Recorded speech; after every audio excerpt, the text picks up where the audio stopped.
I understand that there's some work being done in the village, some striping. I also understand there was some kind of contract signed to do some kind of work for paving, I don't know if it was on the roads or the walkways. Then I heard there was some kind of contract to do some kind of work with the benches. Could you tell me what these contracts are, how much they entail, and how come you, David Israel, I assume you signed all the contracts, David? Yes. You signed all these contracts without the authorization of the Delegate Assembly. Yeah. Now, I have the bylaws in front of me here, which I would like to read something in case you're not familiar. Maybe the delegates would like to hear it. Expenditures previously budgeted in excess of $1,000 are required to be approved in advance by the Officers Committee, the Executive Board, and finally the Delegate Assembly. Requests for expenditures under $1,000 shall be presented to the President for his approval. Now, all these projects, I'm sure, are over $1,000, aren't they, David? Yes. Well, how come you never came to the Delegate Assembly for approval? Because all of these projects fall into an emergency category where life safety is involved, stripes that you can't see, bus stops that you can trip over, benches that are falling over. And we felt that this should not be further delayed. Now, Fausto may have more on this. May I interrupt you and repeat something else? I think we're still answering your question. Well, this is part of the question. Fausto. Oh, okay, go ahead. Special and emergency meetings. Special meetings of the Delegate Assembly may be held at any time on the call of the President at his request.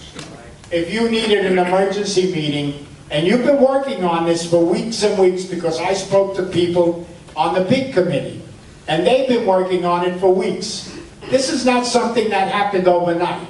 You have taken this money at your discretion, thousands and thousands of dollars of the residents' money, and spent it on these projects. I didn't say they didn't have to be done.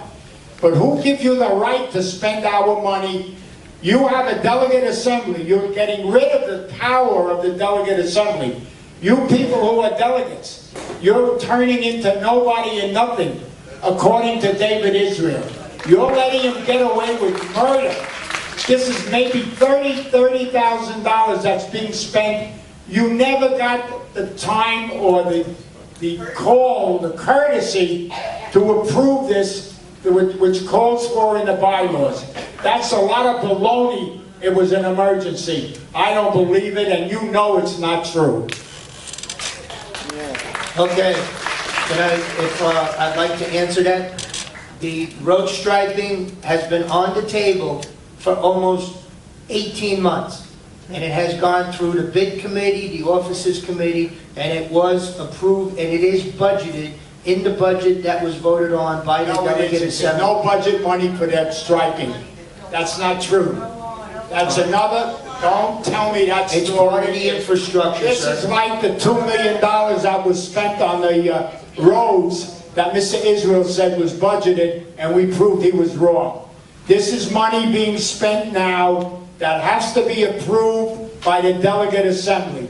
Anything over $1,000 has to be approved by the Delegate Assembly. And I'm going to find out what you're responsible for. Believe me. Thank you, Mario. I'm not even going to attempt to answer you. Don't answer me because you can't. All right. Thank you, Myra. Who's next? Esther. Okay, this kind of touches on one of the same issues, the Delegate Assembly. There were several amendments proposed to the bylaws. They were handed to the Advisory Committee, which then handed it off to the Officers Committee, which then handed it off to the Executive Board. Each and every one of those committees voted no on it, which was not a great big surprise to anyone. But then, it is via precedent and the bylaws supposed to go to the delegate assembly to be heard. And funny enough, one of those amendments said term limits. I could swear I heard two of the people up here say they had to run because somebody's term limits was up. But anyway, it was never passed to the delegate assembly because suddenly the attorney on a leash, Rod Tennyson, came up with some veto power for the executive committee, who said, we don't have to ask anything from the delegate assembly if the executive committee says no. So basically, in that statement, all of you sitting here, all of you sitting and sharing what you don't know, you are now redundant. You are as useful as a third armpit. You have no power. Maybe you'll get to vote on the budget. Maybe you'll get some sop thrown to you. But any issues of major importance, you have no say-so, because the executive committee, if they don't like it, will simply say, no, too bad, tough bugs, you don't get to vote on it. This is what we are fighting for. This is what we are saying. You need to please recognize the fact of what's going on. No consultation for the budget. There's no lines in the budget. We have no clue what's being spent for what. No passing on of the amendments. No, nothing. What are you going to do about it? Now, I can tell you, in fact, you know what? There was an action plan to be done today. And there are people here ready to do the action. If we can get some kind of a simple response here, then maybe we won't need to. Please hear what we are saying. And you guys out there, please hear what we're saying. This is for your benefit as well. And you, my friend Grace out there, who boo and everything, with all your might when somebody speaks. Hear what I'm saying, Grace. You will have no power to vote on anything of any import in this village. I'm not deaf. I hear you and I've heard enough. Okay, no, none of this back and forth. Please, finish up your statement. Do I have an answer as to where this is going with the no power of the delegate assembly? How many of you just voted to replace an officer of UCO on this board? How many of you voted? Doesn't look like people don't have a vote to me. The bylaw is so specific. Oh, bullshit. You can't let that hold water. If the executive board approves, it moves on. They did not approve. It's an if-then clause. I'm sure you know what I'm talking about. It's a simple conditional. All right? People, I don't care if I'm the only one. This has been done before in many places. I hope you follow along. If you don't, it's on you.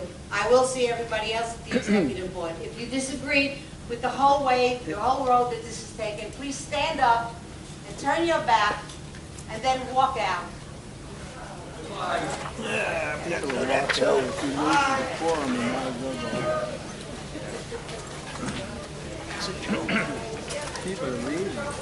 Thank you. Very useful. Herb. What's the difference? My name is Herb Finkelstein, Greenbrier AA. I'm on the executive board. I'm on the advisory board. One, the amendments that were brought up at the advisory board, we had a great discussion about those amendments, and we asked, since there was so much confusion, if they wanted to pull it back and rewrite it so that it would make sense. They said, no, we don't want to do that. We want to submit it. Go ahead. That's what they